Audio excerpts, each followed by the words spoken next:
sistem operasi.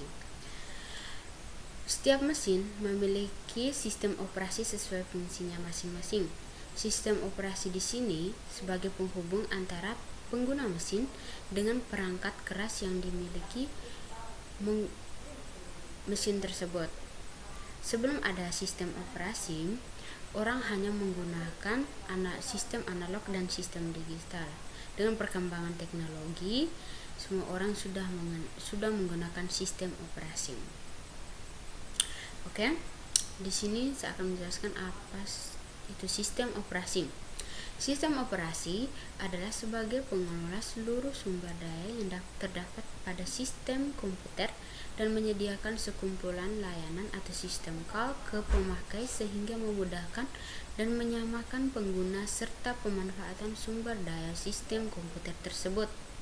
Sistem operasi juga sebagai media interaksi antara manusia dengan mesin yang tersusun dari metode kerja dan komponen kerja yang digunakan untuk memanfaatkan mesin.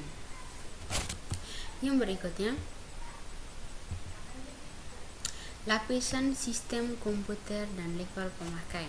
Di sini ada 3 level dalam sistem komputer, yaitu pertama pemakai, pemrogram, dan pendesain.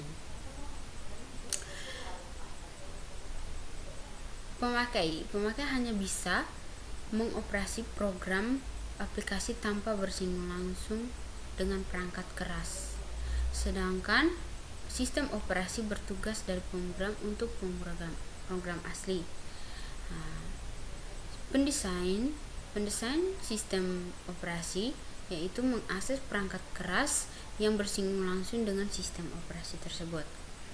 Yang berikutnya, tujuan sistem operasi. Sistem operasi mengontrol eksekusi program-program aplikasi dan juga sebagai interface antara pengguna komputer dan hardware komputer dengan tujuan dasar yaitu efisiensi. Sistem operasi memungkinkan sumber daya sistem komputer untuk menggunakan secara efisien. Yang berikutnya, kemudahan.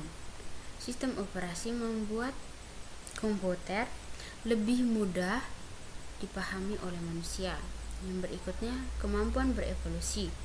Ini harus sistem operasi disusun sedemikian rupa sehingga memungkinkan pengembangan yang efektif, kemudian penerapannya fungsi-fungsi sistem yang baru tanpa mengganggu layanan yang ada.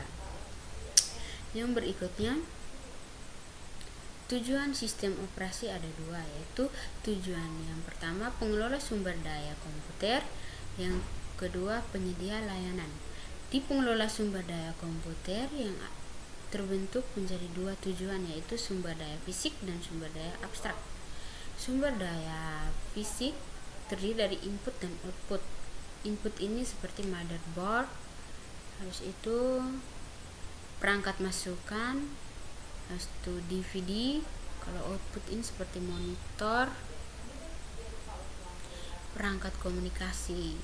Kalau tujuan pengelola sumber daya secara abstrak terdiri dari data dan program.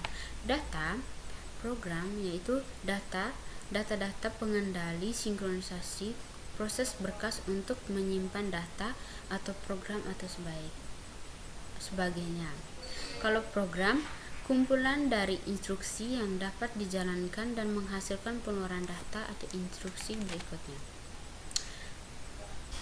Penyedia layanan yaitu terdiri dari pembuatan program, eksekusi program, akses perangkat input-output, kontrol akses berkas, pengaksesan sistem, deteksi error dan respon akuntik. Yang berikutnya,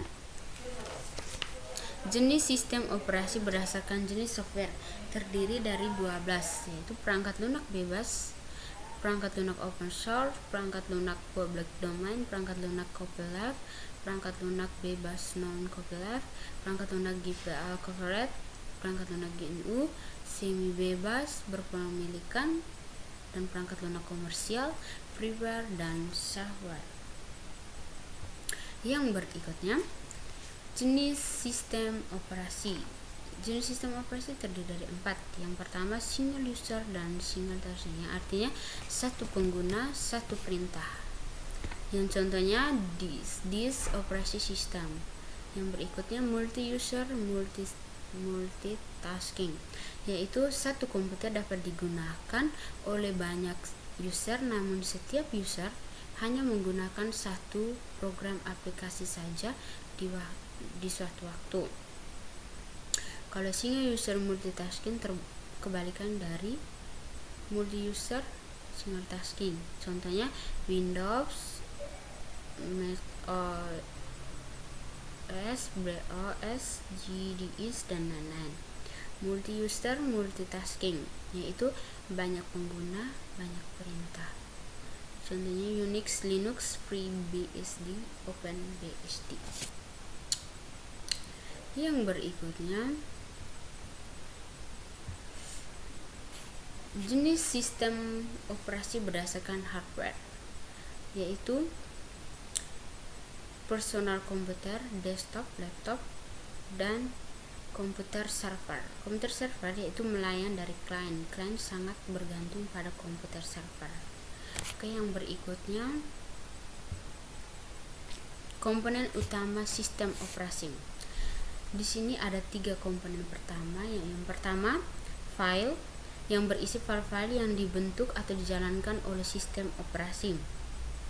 Kemudian user interface, yaitu di sini adalah sebuah sistem operasi yang memiliki karakter, bentuk interface atau tampilan yang menjadi interaksi antara user dan komputer.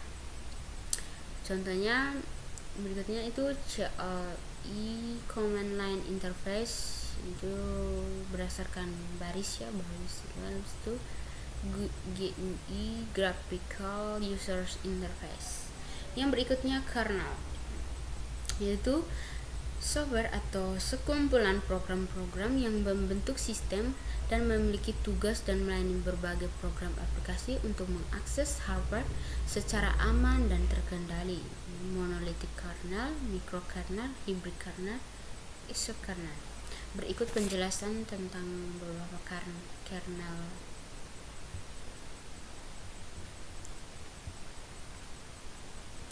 Monolithic kernel, kernel yang menyediakan abstraksi yang berurusan dengan aplikasi.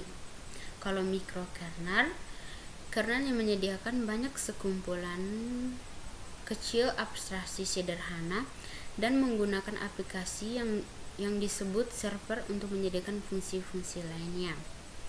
Hybrid, sebuah modifikasi dari mikrokernel, tetapi ia juga memasukkan kode tambahan agar ia cepat untuk mengerjakannya.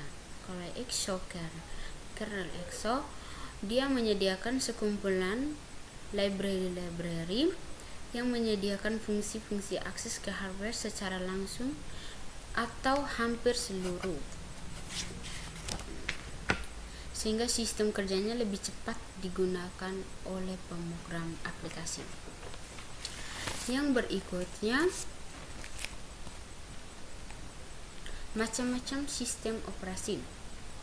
Yang pertama, sistem operasi stand-alone. Stand-alone merupakan sistem operasi lengkap yang bekerja pada komputer desktop, notebook, atau perangkat komputer bergerak. Sistem operasi stand-alone dikenal sebagai sistem operasi client karena sistem operasi ini bekerja sama dengan sistem jaringan. Contohnya disk operasi system atau DOS, Linux, Windows. Kemudian sistem operasi jaringan adalah sistem operasi yang dirancang khusus untuk mendukung jaringan pada umumnya. Sistem operasi jaringan ini terdapat pada sebuah server jaringan komputer, misalnya network, Unix, Linux. Kemudian sistem operasi embedded berada pada komputer mini yang didesain untuk operasi-operasi tertentu, misalnya sistem operasi pada Android.